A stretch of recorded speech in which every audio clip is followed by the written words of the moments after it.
Travis Wesley experienced the most terrible day imaginable.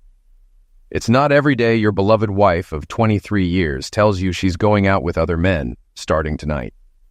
Travis sat quietly at the kitchen table, gripping a glass of monkey shoulder scotch. For 10 minutes, he didn't drink a drop of the amber liquid. He just sat there, staring ahead blankly, not really seeing or hearing anything, but definitely feeling a sharp ache within him. Travis knew no amount of Alka-Seltzer could relieve the pain gnawing at his stomach. He'd heard tales of other men's wives mentioning going out with other men, but he'd always dismissed it as nothing more than a city legend. How could a woman assume her devoted husband would accept her dating someone else? Other men? He couldn't fathom how a woman could be so callous towards her own husband, so blatantly selfish in her desires. This occurred on Monday, yet it was a pleasant day at Travis's workplace. He left around 5 in high spirits, whistling as he entered the house. Still feeling cheerful, he discovered his wife seated at the kitchen table, enjoying a glass of red wine and his favorite whiskey. Taking his usual spot, he set down his briefcase, poured 3 fingers of the liquid, and settled into his chair. "What's on your mind, Lauren?" Travis inquired, noting a sly grin on her face. She met his gaze squarely, her grin slightly mischievous. What he discerned in her eyes wasn't promising. He shifted uncomfortably in his seat. "Do you reckon I've been a good wife and mother all these years, Trav?" she asked, completely composed. Travis furrowed his brow. Aware of his introspective nature, she could almost see the gears turning in his head before he replied, "Yes, I believe so."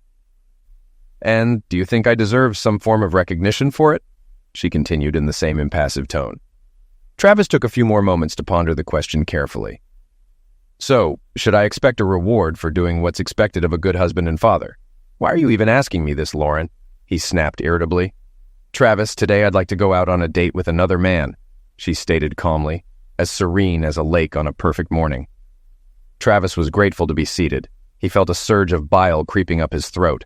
His mind was like an erased blackboard, utterly blank as he struggled to process her request to go on a date with another man. Lauren regarded her husband with a look that made him feel like a foolish child, and she nodded slowly. "Yes, with another man, Trav. It's been 24 years since you and I became exclusive, and I haven't dated anyone else since then.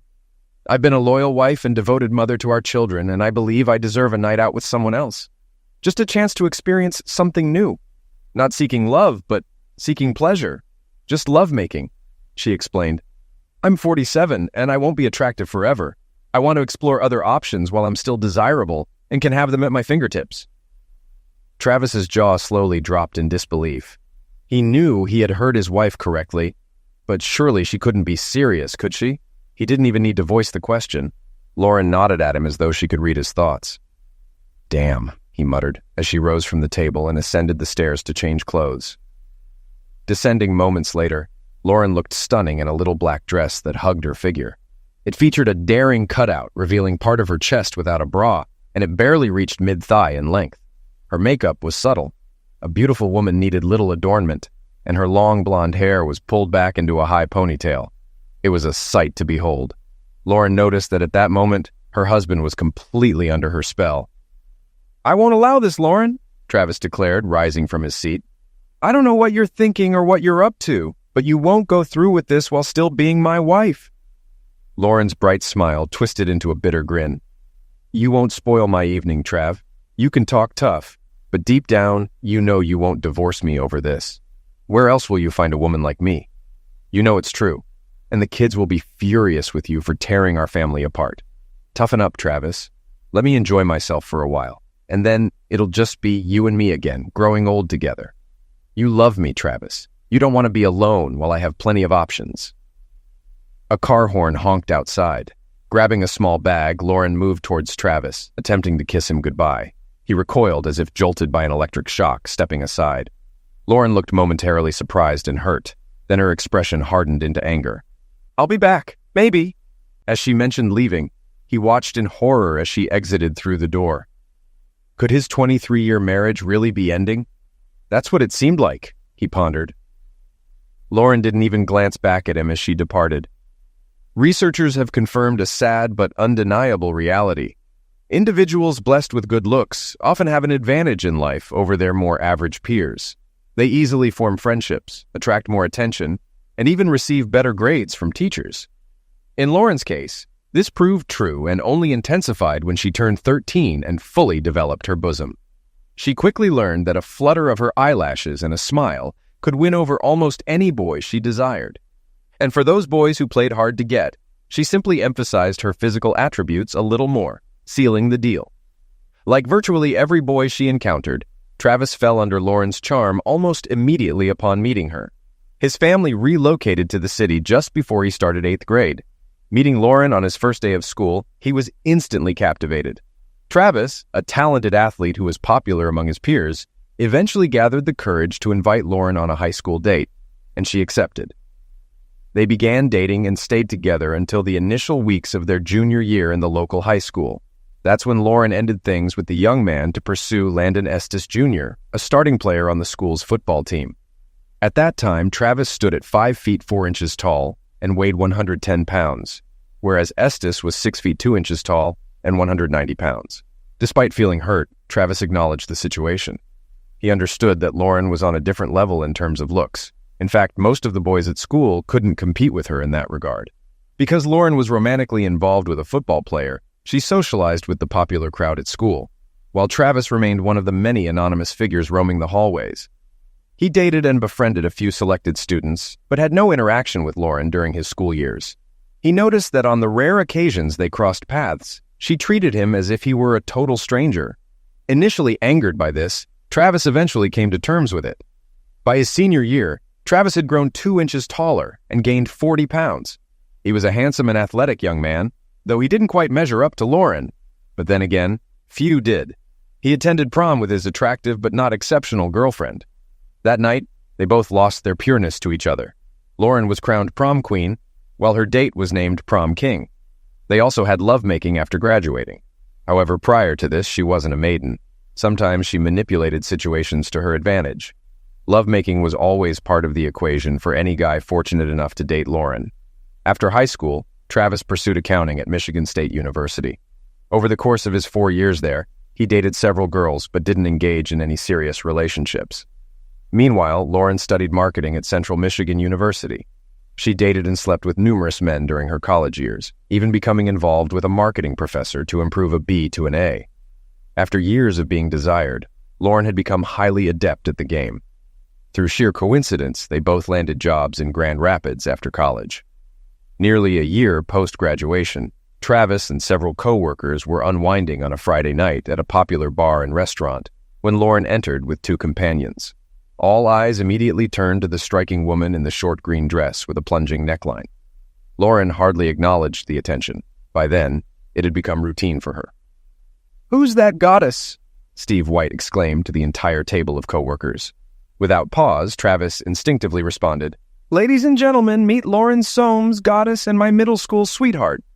Every head at the table turned from the woman to Travis, many gaping in surprise. "Do you know her?" one incredulously asked. Travis winced, disliking any attention drawn to himself. "We were about 14. Once high school started, I became invisible, and she ignored me for all 4 years," he muttered quietly. "So, got any juicy stories from back then?" quipped one of the women at the table, prompting laughter from the group. This caught Lauren and her friend's attention. For a moment, she thought she recognized one of the men at the table, but she wasn't certain. The trio took a seat nearby, with Lauren facing the table of the vaguely familiar man.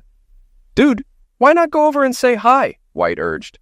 "You're practically drooling, Steve," joked Casey Gardello, another colleague.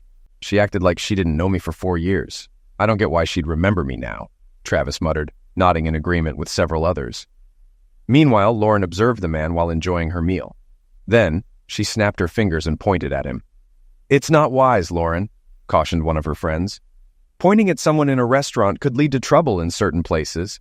She paid no heed to her friend's comment. "I'll be back shortly," she declared. "I need to greet an old friend." Lauren practically leaped from her chair and strode over to Travis's table. "Trav, hello. So happy to see you," Lauren exclaimed as she approached him. Travis rolled his eyes at his friends before turning to face his former classmate with a forced smile. "Lauren, it's nice to see you," Travis responded, almost devoid of emotion. Rising from his seat, Lauren closed the distance between them and tenderly kissed Travis on the lips, placing her hands on his shoulders. Their colleagues sat in disbelief. Travis, too, was taken aback. Lauren noticed and flashed him a smile that wasn't entirely innocent. She felt at ease playing this game, knowing he couldn't reciprocate. "Let's head back to our table. I'll introduce you to my friends," she suggested, taking his hand and practically pulling him along. He spent most of the evening with Lauren and her two friends. Before leaving, Lauren took his phone, added her number, and kept his for herself. Lauren found it intriguing that Travis appeared indifferent to her. It was a new experience for her. He was polite in the restaurant, but divided his attention equally between her and her friends throughout the evening. Though she kissed him several times, he never responded. On Monday morning, Travis's co-workers at the bar questioned him about his interaction with the stunning woman, and were shocked when he revealed he stayed at the bar for only an hour before heading home. "She's impressive, but she's out of my league by about 14 levels. "I get it," he grumbled. "I don't need that kind of drama." Travis encountered a similar distress in the parking lot at his workplace 2 days later as he left work. He muttered to himself upon spotting her waiting by the car, though he reluctantly acknowledged that, dressed in a size too small, she exuded undeniable allure. "Why didn't you call, Trav?" she murmured softly as he approached. Travis fought the urge to widen his eyes as he scanned Lauren's figure like a starving man glimpsing his first meal in weeks. Her low-cut top was unbuttoned down to her cleavage, and the hem hovered just about 5 centimeters below her waist. "Damn," he muttered under his breath, as she leaned in to wrap her arms around his neck and plant a kiss on his lips. He found himself powerless as she pressed against him, his hand instinctively slipping around her waist, inadvertently grazing her backside clad in underwear as her dress rode up. Her tongue slid into his mouth like a serpent, and abandoning his briefcase, he seized her other part of rear, the kiss extending indefinitely. After what felt like minutes, they parted, and Lauren readjusted her dress to conceal her undergarments. Several colleagues, stunned, quickly departed in their cars. They dined at a restaurant outside the city center, enjoying their meal. Though Lauren frequently tugged at her dress, both Travis and the young waitress appeared entertained by her struggle. Travis remained cautious of Lauren, but in the presence of a seductively dressed goddess, he was defenseless. His best hope was to perform admirably in bed that night. "Oh my God," Travis murmured to himself as he gazed at the undressed Lauren for the first time. This woman was the goddess Travis had always envisioned. If this was his only chance to give it his all, he had to ensure that lust didn't overshadow his emotions. Sated, they lay facing each other, locking eyes. Lauren grinned lasciviously. "I made a huge mistake years ago," she whispered. "You're incredible. Who knew? If only I'd realized. We've wasted so many years, Trav." Lauren recognized potential when she saw it. Though Travis didn't match her in looks, he was handsome, fit, and seemed destined for success, and he excelled in bed. "I thought she was speaking to herself," Travis admitted. Despite Travis's reservations, primarily about her self-esteem, their relationship flourished. While her physical beauty was evident, he gradually fell for the person Lauren truly was. "I purchased an engagement ring, but before proposing, we sat down to discuss our views on fidelity," Travis stated as they settled at the table for a serious conversation. "What occurred in the past remains there. The same applies to me, but I need clarity about the future. Moving forward, I want full exclusivity between us. No exceptions. If you doubt your ability to commit to this for us, I need to know now." He placed a small black box on the table between them. Lauren locked eyes with Travis, then glanced at the box. "I will never betray my husband, never," she declared as Travis opened the box. Travis recalled her words. Apparently, his wife didn't consider this betrayal, given the advance warning. He knew that wasn't the case. She hoped he would interpret it that way, because if he didn't, he wasn't truly accepting it.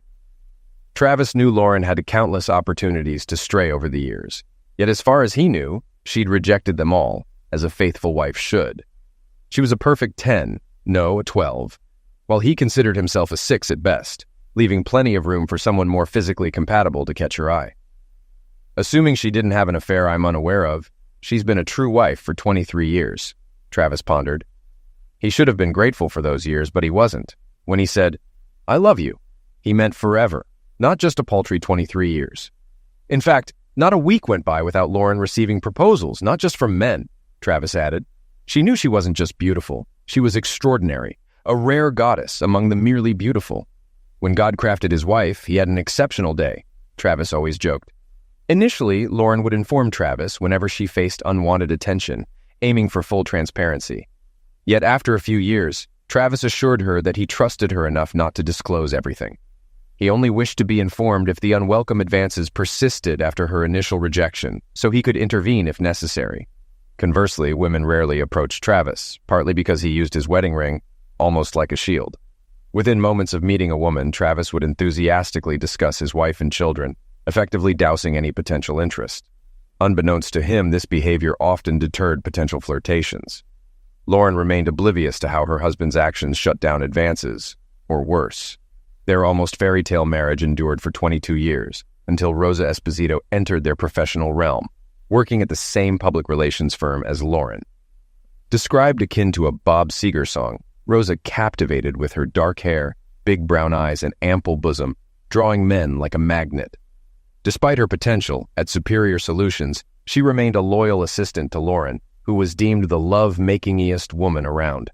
At 42, Rose had been married for 15 years, but professed her dissatisfaction with matrimony. She openly shared tales of her extramarital escapades, painting vivid pictures of passionate encounters with various partners.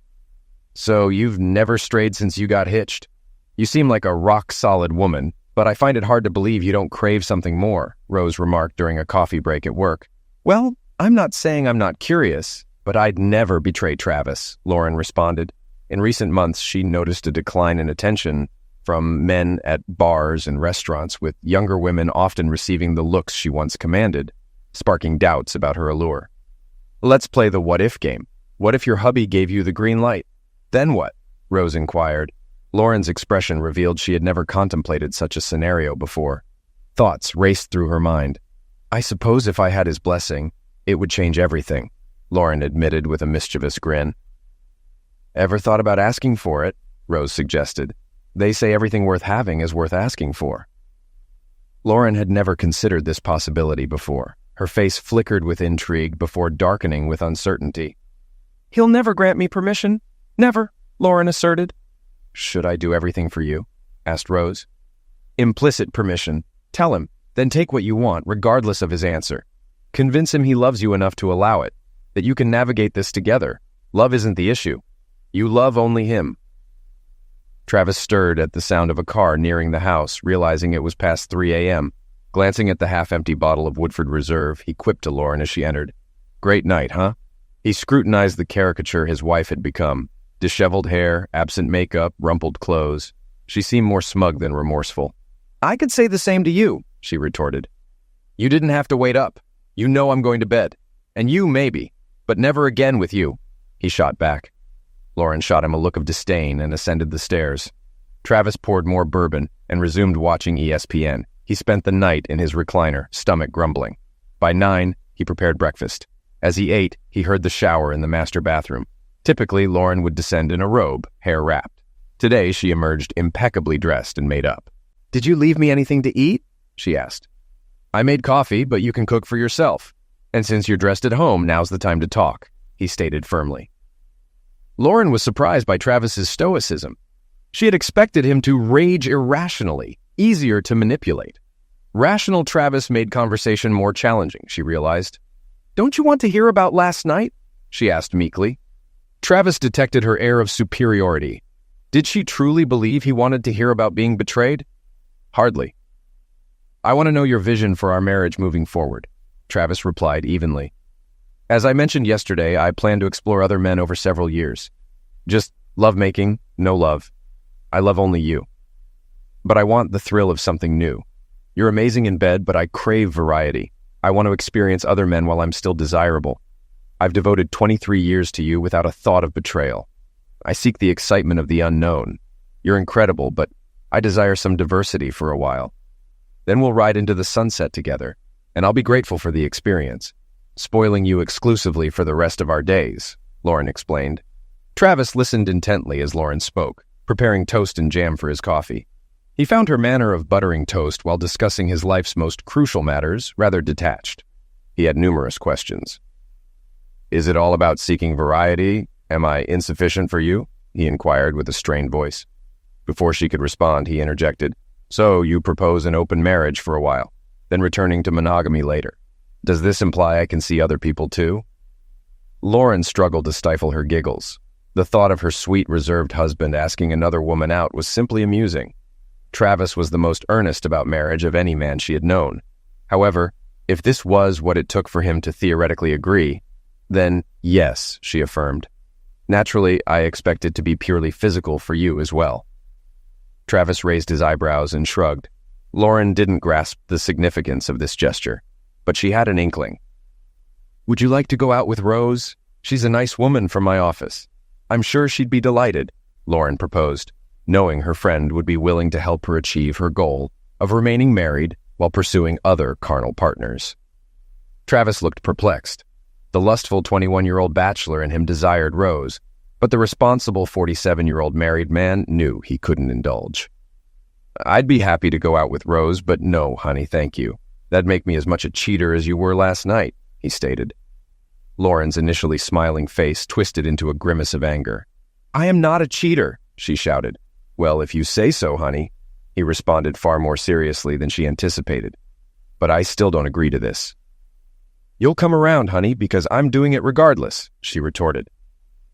On Monday morning around 11 o'clock, Rose entered Lauren's office and noticed her discontent. To hell with that close-minded fool, Lauren muttered, shutting the door behind Rose. Darn it, he even turned down a date with you, Rose frowned. I didn't realize I was on the table, but forget it. How could he resist this? She remarked, gesturing to her body. How was the date? Did you have fun or did Travis spoil it? Rose inquired. The date was amazing. Jonas certainly knows how to please a woman, Lauren gushed. God, it's been ages since I've been with another man. I definitely appreciated the change. Who do you think I should try next? They both burst into laughter. Lauren found solace in the absence of immediate divorce papers. With minimal interaction between them, she opted not to inquire about Travis's intentions. Unbeknownst to his wife, Travis wasn't eager to rush into divorce. He held on to hope that she'd come to her senses and halt her foolish plans of infidelity. He believed forgiveness and moving past her transgression were possible if she abandoned her reckless pursuits. His optimism grew when Lauren skipped a date the following week. Despite their continued bedroom separation and strained communication, he saw a glimmer of hope. However, on the next Friday evening, Lauren was once again impeccably dressed, seemingly prepared for a date. Are you seriously considering this again with the same guy? Or are you eyeing someone else this week? Travis queried sharply. Damn, Trav, did you not hear anything I said? This isn't about you. It's about me fulfilling desires before I lose my allure. It's not that I want you any less. I just crave more variety. You get it? I'm constantly pursued, and I just want to indulge. But I'll always come back to you, she explained. What if I don't want you to come back? I won't share you. I won't stand by while you enjoy yourself. This isn't who I am. I won't wait as you test half the men in town. One date, maybe I could stomach, but twice? It's utter disrespect. Betrayal. Spending all night out? Partying? We're finished. That's not my purpose on this earth, he asserted. Wah, wah, wah, wah, wah, wah, she mocked, wiggling her fingers. You don't want to lose me. It doesn't have to be all or nothing. Last week, Travis instructed his lawyer to prepare all the necessary documents, hoping they wouldn't be needed. He intended to call his wife Monday morning, but first he had to inform his daughters. When he called them that evening, neither Jackie, 21, nor Michelle, 19, appeared outwardly surprised. But upon speaking with both, he realized Jackie may have had an inkling. So you knew she was heading toward this disaster and didn't tell me? He exclaimed over the phone. You don't think I deserve to know what was happening? Please, Daddy. I was in a tough spot. Either way, one of you wouldn't have been pleased with me. Plus, it's her body. It's not yours to control. And if she wants to share it, stop. Don't go on, Travis interjected. I get that she's put you in a tough spot, but don't tell me she can do whatever she pleases with her body whenever she pleases, because this body belongs to her. Dolly's vows abolish discussion about her body. I understand, but... he started before she cut in. Damn, Daddy. I'm sorry, Daddy, she murmured. When Lauren came in at 2 a.m, Travis wasn't around. Despite being an hour earlier than her last outing, she seemed a bit more disheveled. Gabriel Esposito was a hefty, powerful man, possibly the strongest bed partner she'd ever had. By night's end, she could barely move, anticipating a couple of bruises from his grip by tomorrow. Overall, it was a fantastic night. She figured she could see Gabriel again sometime. Receiving divorce papers at her office on Monday morning left Lauren shocked and embarrassed. She broke into tears and rushed to the ladies' room, where Rose found her shortly after. You should have expected him to serve you. Rose remarked. He's trying to hurt you back. Men can be so childish, seeking retaliation. Give him a week to stew alone. He'll come crawling back. Pulling herself together, Lauren returned to her desk, grabbed her phone, and dialed her husband's number immediately. How could you do this to me in front of everyone at the office? I know you're hurting, but I deserve better, Trav, she practically yelled into the phone. After 23 years, don't I deserve more than you deciding on your own to open our marriage? If I'm not right for you, couldn't you have given me a heads up so we could part ways like adults? I don't want civility. I don't want a divorce. I still love you, she sobbed. I still love you, but every time you sleep with someone else, that love fades, he growled. My love isn't bottomless like yours. I always believed that. Maybe we were both wrong. Despite Travis's resistance, Lauren pursued divorce. Her lawyer arranged marriage counseling, with Travis unwillingly participating. As they entered the consultant's office, they were surprised to find Lillian Kamako waiting. Data on marriage counselors suggests most aim to reconcile divorcing couples, often with a bias favoring women, the consultant began. Let's start with the basics, Mrs. Wesley. Did you indeed inform your husband about your intention to date other men for a few years? Travis tried to hide his smirk. Lauren struggled to conceal her shock. Yes, I did, she replied quietly. That's what I want. I don't need him to do it for me. It won't affect our marriage. We'll conclude here, the consultant declared. Apologies for the inconvenience, Mrs. Wesley. I'll inform the judge and put an end to this charade. But, Lauren stuttered. Honey, if you thought for a moment that what you did to your husband would work with me, then you're delusional. You should be ashamed of yourself, but evidently you have no shame. Frankly, you disgust me, Miss Kamako said. During the following month, Lauren reached out to Travis multiple times daily while he settled into a small apartment nearby. He ignored her calls and texts. Eventually, she enlisted their daughter's help, prompting them to call him. Dad, you still love her. If she stopped seeing other men, would you reconsider? Michelle inquired during one of these conversations. She's still at it even after I filed? Travis asked, his voice trembling. Silence followed, confirming his suspicions. Michelle didn't call again or urge him to reconcile. Travis was taken aback by how swiftly news of his impending divorce spread, especially among single women. At work, several women expressed sympathy for his marital woes, including those who were mutual friends with him and his wife. Travis wasn't naive. He recognized that not all their condolences were purely compassionate. Connie Mayung, a longtime friend of his wife's, called to express her condolences and almost overtly offered him emotional support. Travis was surprised by her open flirtation, considering she had never shown interest in him throughout their acquaintance. I wouldn't pursue a friend's husband. That's just wrong, she assured him. But now that you're single, things are different. I'm interested in you. Surprised? I'm flattered, but I'm not officially single yet. Connie, we won't start anything until after the divorce. I may be old-fashioned, but I won't cheat, Travis insisted. You're such a Boy Scout, Trav. That's one of the things I admire about you. Can you at least set me up on a date once you're free? Connie requested. Of course, Travis agreed. But I don't want to disrupt your friendship with Lauren. You've been friends for years. I appreciate your consideration, but I shouldn't let an opportunity pass just because it's unconventional, Connie replied. Maybe I'll give you a call when I'm off the leash, Travis joked. Connie, an attractive Asian woman standing at 5 feet tall with a toned physique and waist-length black hair, was certainly appealing to Travis, who found it surprising that she showed interest in him. True to his word, Travis contacted Connie on the day his divorce was finalized. They went out for dinner and to a local jazz club that Saturday evening. Connie noticed Travis's unease and remarked on it. I feel like a clueless teenager, he confessed. It's been over 26 years since I went on a date with someone other than Lauren. Are you telling me the contraceptive in your wallet is the same one from your last date before Lauren? She teased. Should I have brought one? Damn, I didn't even think about it. Well, I'm definitely out of practice, Travis admitted. At the end of the night, Connie kissed him gently, leaving them both feeling content. Travis promised to call again.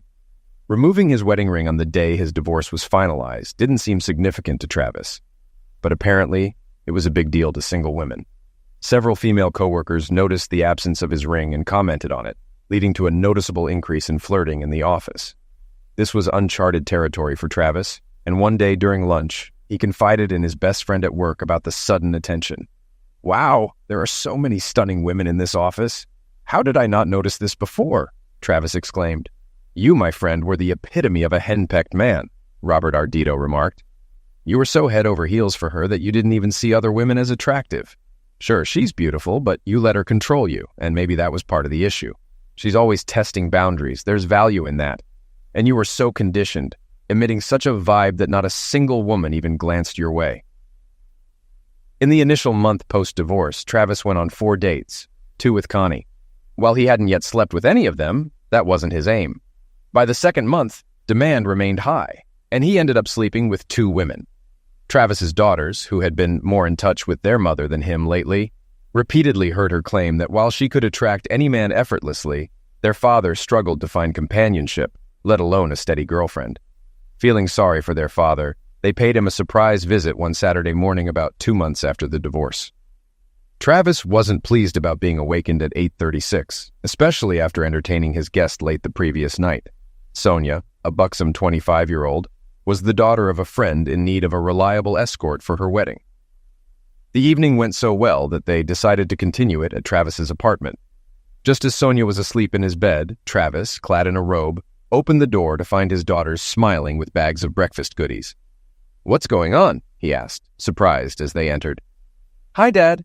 Can your 2 favorite daughters join you for breakfast?" Jackie chirped as they unpacked the bags. After exchanging kisses on the cheek, Travis led them to the kitchen table.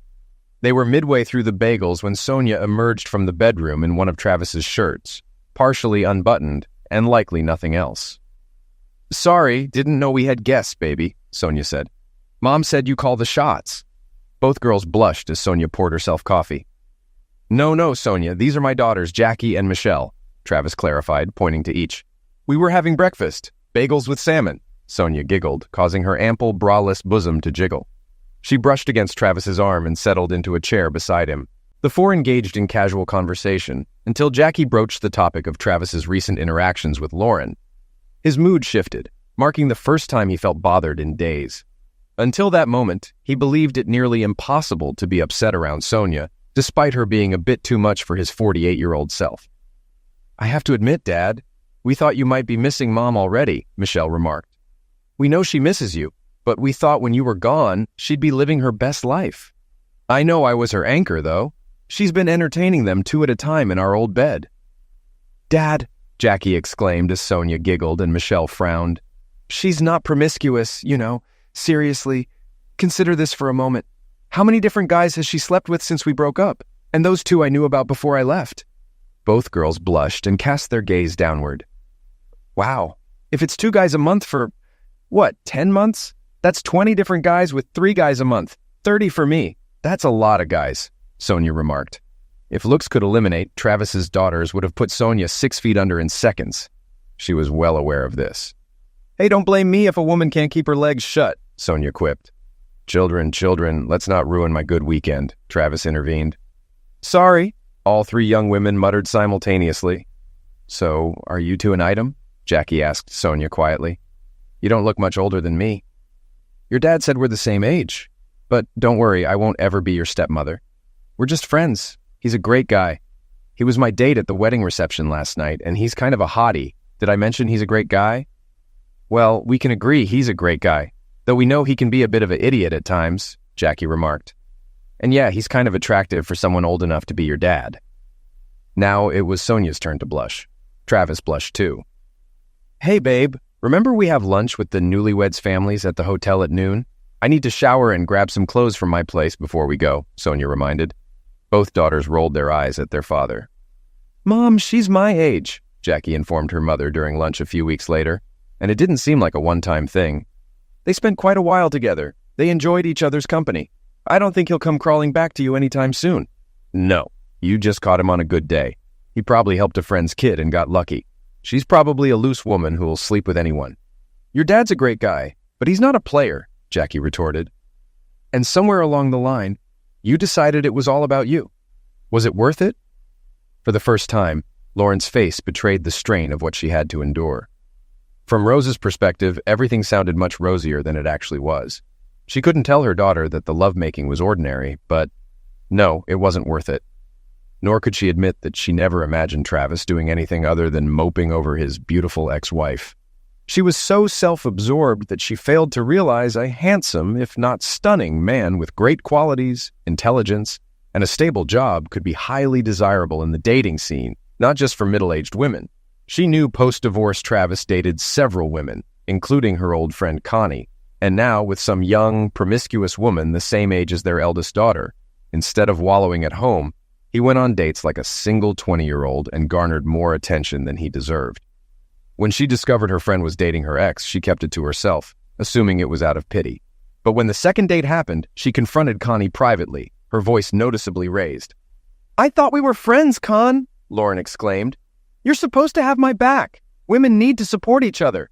"But he didn't hurt you, Lauren. He's a good guy.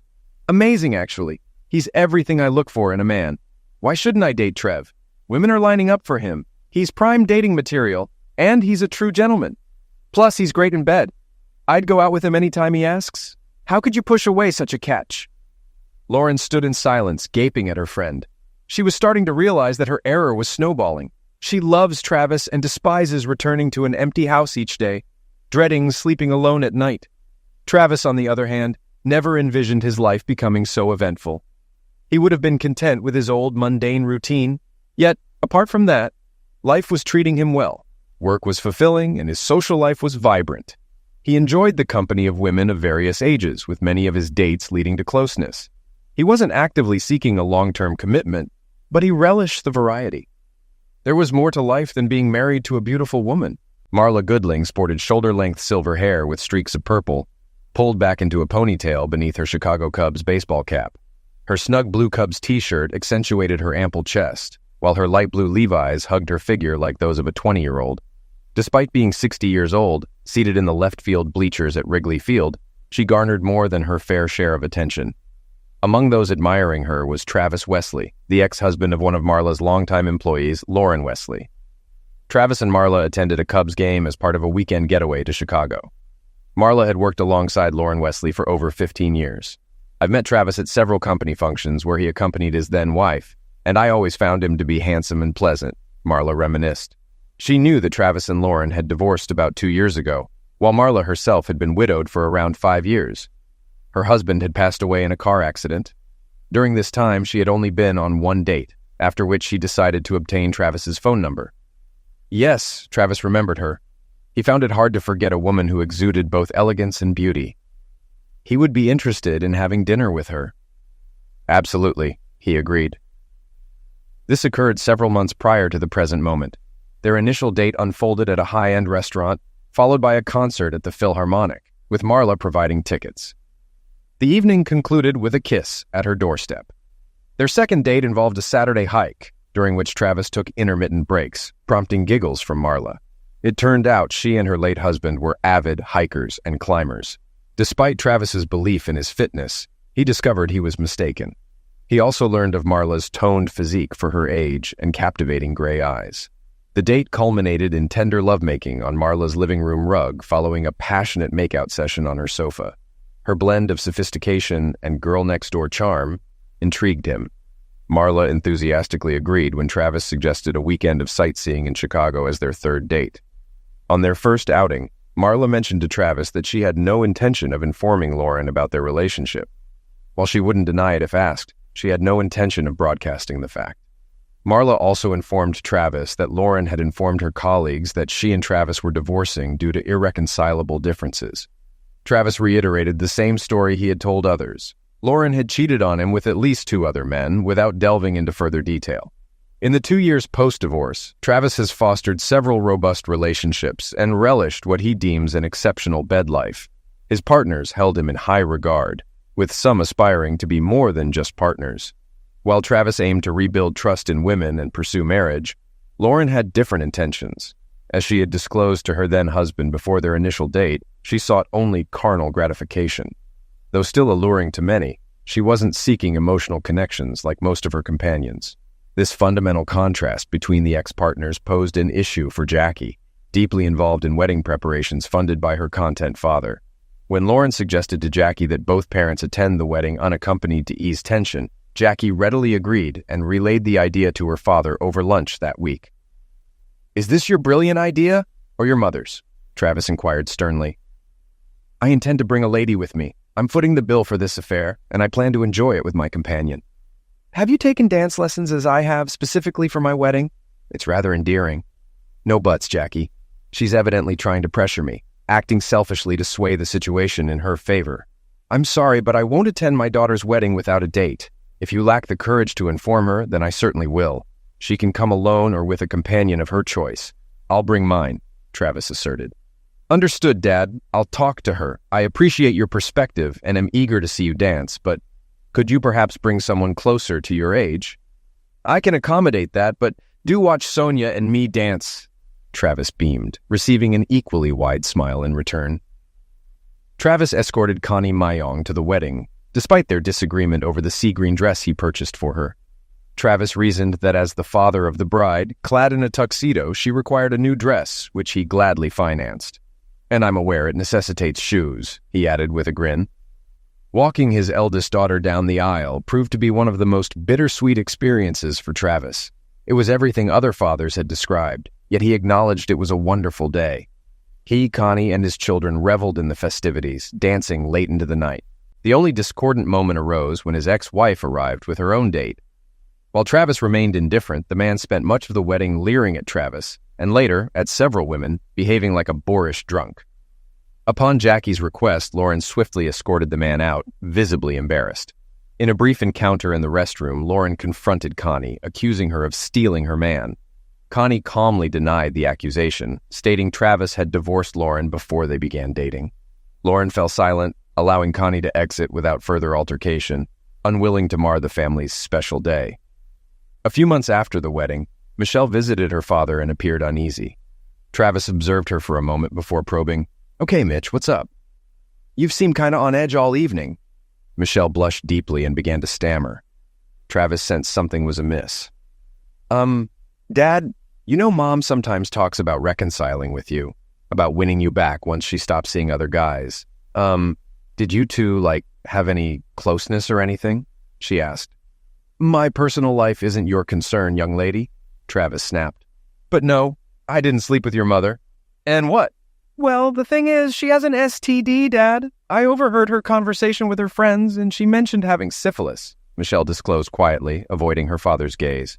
Travis looked surprised, then saddened as Michelle watched him from the corner of her eye. "I guess you're telling me because you're worried about me," Travis said. "But it's standard protocol to inform all potential partners about the disease so they can get tested." "I didn't know that.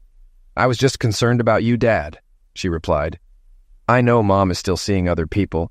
Some of my friends warned me that she's quite promiscuous. It's always awkward when a friend tells you your mom isn't perfect." A few days later, Travis received an unsettling call from Marla.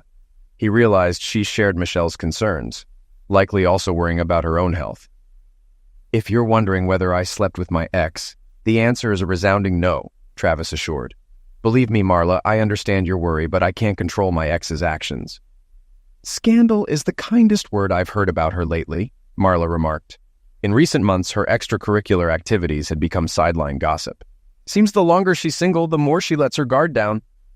Lauren leveraged her STD as leverage to win Travis back. Satisfied with her past experiences, 6 months after being declared cured, she plotted her reunion. She still harbored some resentment toward Travis for initiating their divorce, which wasn't her original intent. She assumed he wouldn't dare divorce someone like her, thinking it unlikely he'd find someone of her caliber. Her plan might have succeeded if other women hadn't pursued Travis. Confident in her allure, she couldn't fathom Travis being as drawn to others. "I know he's great, but can't these women see he's not on my level?" she lamented to Rose one evening as they sipped margaritas, awaiting their dates. Rose encouraged her friend's lifestyle, underestimating Travis's depth. Expecting Travis to sulk while she enjoyed herself, Lauren and Rose kept tabs on him post-ultimatum, only to find his post-divorce bed life rivaled hers. If Lauren were honest, she might admit her ex-husband's emotional fulfillment seemed superior. While Travis genuinely enjoyed dates, Lauren confined herself to her circle, though without closeness.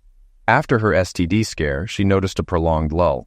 Maybe it was time for her and Travis to reunite, she mused. Travis was taken aback by the voice on the other end of the line. He hadn't spoken to his ex-wife in almost 2 years. One of his daughters must have given her his new cell phone number. While he hadn't forbidden them from doing so, he He made it clear he saw no need for direct communication with her again. "Hi, Trev," she cooed in her sweetest tone. "I think it's time for us to talk. And I thought we agreed not to talk until Mikhail got married. But since that hasn't happened yet, maybe we'll go back to silence," Travis replied. "Still the same Travis, still trying to deny that you love me. But deep down, you know you want me back," she persisted. "Still the same Lauren," he retorted. "You still think everything revolves around you. Look, Trav, I know you're still angry with me, but I truly love you. Maybe I should have just cheated on you and kept it hidden, but that would have been deceitful," she admitted. "It was still cheating, Lauren. Just because you told me you were going to do it doesn't make it any less real. You did it because you thought I'd never leave you. Do you think so little of me?" Travis said. "I know you think you're a 10, hell a 12, but beyond that, you're beautiful. I don't need to live in your shadow. The past few years have shown me I'm more than just the husband of a beautiful woman. Other women want what I have to offer and are willing to reciprocate emotionally. My recent years have been wonderful. Why would I want to date a selfish woman again who clearly doesn't respect me and no matter what she says, doesn't love me the way I loved her?" Loved in the past tense, he concluded. After hanging up, Travis turned to the woman beside him. "Ready for round 2? He asked Sonia. Sonia eventually found her soulmate and married him, but Connie and Marla continued their relationship with Travis. He loved both of them in his own way, but never remarried. They too loved him in their own way, and both women accepted this dynamic. Several years later, both were invited to his second daughter, Michelle's wedding. This displeased Lauren, who didn't invite her boyfriend. She complained to her daughter, but Michelle didn't sympathize. "After me, Jackie, and her family, Connie and Marla are the 2 closest people in Dad's life," Michelle replied. "They love him for who he is and prioritize him over their own selfish interests, which not everyone can say about themselves. He was yours, and you left him for more lovemaking. Why? Simply because you feared aging and thought he had no other options, that he'd never leave you, not for anyone or anything." Travis was content with his life, even if it wasn't his first choice. He left a situation he deemed unacceptable. Lauren's life wasn't one of loneliness and regret. After all, she was still attractive, and beautiful women often just need to show up for men to take notice. Lauren was frequently approached and had several short-term relationships. However, none of them blossomed into anything lasting. Reflecting on her choices, Lauren regretted telling her then-husband she was leaving him, still unable to accept that Travis had given up on her so easily. How could she have misjudged the situation so severely?